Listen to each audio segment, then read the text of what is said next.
அல்லாஹ்விற்கு பிறகு கவனத்தில் எடுக்க வேண்டிய ஒரு உறவென்றால் உம்முக் உம்முக் உம்முக் உன் தாய் உன் தாய் உன் தாய். அதற்கு பிறகு யார் ரசூலல்லாஹ்?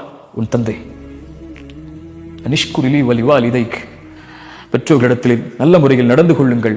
என் சகோதர சகோதரியை, எனக்கு நான் சொல்கிறேன், நம்முடைய தாய் தந்தை நமக்கு செய்த அருளை போன்று அல்லாஹ்வுடைய அருளால் வேறு யாரும் இந்த உலகத்தில் நமக்கு எந்த அருளையும் செய்துவிட முடியாது. ஒட்டுமொத்த வாழ்வையும் நமக்காக கொடுத்து நம் நலனை மட்டுமே குறிக்கோளாக கொண்டு வாழக்கூடிய உறவுகள் அது.